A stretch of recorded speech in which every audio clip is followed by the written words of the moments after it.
जी अस्सलाम वालेकुम रहमतुल्लाहि व बरकातहू। मैं हूं आपका दोस्त साजिद, हाजिर की खिदमत हूं एनजे ड्रीम टीवी के प्लेटफॉर्म से। दोस्तों, बातें कुछ खास करने वाली हैं। जो मेरे मुल्क की बातें होती हैं वो साफ ज़ाहिर वो खास होती हैं। तो आज हम बात करेंगे मुल्क दुश्मनों की। मुल्क दुश्मन हमारे असल में उनका दाव भी लगता है। बात ये सोचने की है वो हमारे मुल्क के साथ इतनी दुश्मनी कैसे आसानी से करके चले जाते हैं, इस बात पे गौर करना है। हम अपने दुश्मन को पहचानते नहीं है। अभी माजी करीब की मिसाल आप ले ले, मारंग बलोच, एक ऐसा फितना जो तमाम मुल्क दुश्मनों के हाथों में खेलता हुआ अभी कुछ अर्सा पहले इस्लामाबाद में आया। आप लोगों ने उसके सारी हरकत और सकनात, उनके साथी, उनको प्रमोट करने वाले सारे देखे आपके सामने। वो आपसे क्यों नहीं डरते? क्योंकि आप लोगों को समझ नहीं लगती। अगर लगे भी तो याददाश्त बहुत कमजोर है। अगर याददाश्त भी ठीक है, समझ भी लगे, सारा कुछ ठीक भी रहे, तो वो उन लोगों की तादाद बहुत कम है। इसलिए आपको कहता हूं, अपने मुल्क की हिफाजत करने के लिए आपको आंखें खोलनी पड़ेंगी। ये मारंग बलोच, इसने क्या कुछ किया है? ये आपके सामने इसके मुंह से बोंगी निकल गई उस इस्लामाबाद के धरने में। उस बोंगी की वजह से ये उसको उठना पड़ गया वहां से।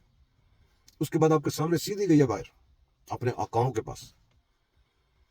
जैसे अगर आसानी से कहें तो वो खर्चा पानी भी सारा कुछ सीधा किया, पिछला भी, आगे का भी। आगे का क्यों? क्योंकि पाकिस्तान की जो मीशत है वो जो मुर्दा मीशत, बिल्कुल जिसका सांस निकल रही थी, उसके सांस बहाल होने लग गई है माशाल्लाह। कोशिशें लोगों की रंग लाने लग गई, आपका सब्र भी रंग लाने लग गया, आपकी महंगाई बर्दाश्त करना, बिजली के बिल बर्दाश्त करना, सारा कुछ आपके रंग लाने लग गया। दुश्मन को ये मंजूर नहीं है। कल परसों एक ऐसी वीडियो पकड़ी गई जिसमें मारंग बलोच को कहा जा रहा है कि आपने 50,000 लोग कहे थे, वो पूरे नहीं हुए, आपको पैसे वापस देने पड़ेंगे। ये माफिया ना, माफिया स्टाइल में काम होता है। और वो कह रही है कि भाई हो जाएंगे, चांस दो, वक्त दो, ये चलता है। अब आपको मैं क्लिप लेके हूँ, मैं आपसे इजाजत चाहता हूँ, आप क्लिप जरूर देख के जाइएगा पूरा। यकीन करें, आपका हमसाया मुल्क इंडिया, जो जो लोग इसके अंदर दाखिल हैं वो इसकी सपोर्ट कैसे कर रहे हैं, इस पर तबसरा कैसे कर रहे हैं, मैं आपको इंडिया के एक टीवी चैनल का एक क्लिप दिखा रहा हूँ। आपने वो एंड तक सुनना है, गौर करना है कि वो किस किस का जिक्र कर रहे हैं। मारंग बलोच का भी जिक्र कर रहे हैं। तो इतना आसान रास्ता अपने दुश्मन को ना दें, पाकिस्तानियों को इतना आसान रास्ता ना देखो। ये क्लिप देखो।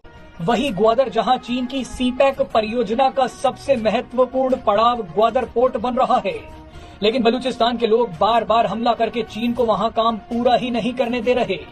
और अब रक्षाबंधन और 15 अगस्त से पहले मेहरंग बलूच ने एक बड़ा खेल कर दिया है, क्योंकि बलूचिस्तान के लिए 15 अगस्त और रक्षाबंधन बेहद खास है। ऐसा हम क्यों बोल रहे हैं वो अब आपको बताते हैं। दरअसल बलूचिस्तान एक ऐसी नस है जिसे काट दिया जाए तो पाकिस्तान को आर्थिक और कूटनीतिक स्तर पर लकवा मार जाएगा। और इसी खेल की शुरुआत पीएम मोदी ने 15 अगस्त 2016 को कर दी थी। पीएम मोदी ने 2016 में लाल किले से बलूचिस्तान पर ऐसी चिंगारी छोड़ी जो अब आग बन चुकी है। पीएम मोदी ने 15 अगस्त 2016 को कहा था कि मैंने कभी बलूचिस्तान की जमीन तो नहीं देखी, लेकिन फिर भी वहाँ के लोग मेरा सम्मान करते हैं। मैं इसके लिए बलूचिस्तान के लोगों का आभारी हूँ। पीएम मोदी के इस बयान के बाद बलूचिस्तान में दशकों से अत्याचार झेल रहे लोगों में उम्मीद की किरण जगी। इन लोगों ने पाकिस्तान के खिलाफ बगावत कर दी। बलूचिस्तान की महिलाओं ने तो पीएम मोदी को राखी भेजनी शुरू कर दी। मेहरंग बलूच की तरह बलूचिस्तान की एक और एक्टिविस्ट करीमा बलोच का भी भारत से खास रिश्ता था। वो पीएम मोदी को अपना भाई मानती थी। 2016 में ही करीमा बलोच ने पीएम मोदी के लिए राखी भेजी थी। राखी भेजने के साथ करीमा बलोच ने पीएम मोदी से बलूचिस्तान की आजादी की गुहार भी लगाई थी, लेकिन पाकिस्तान ने करीमा बलोच को मरवा दिया।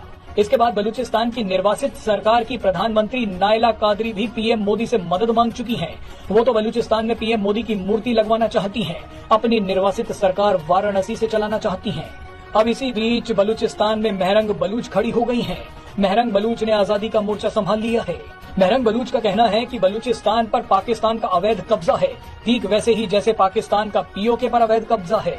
मेहरंग ने कहा है कि हमारी जमीन और नेचुरल रिसोर्सेज पर हमारा हक है।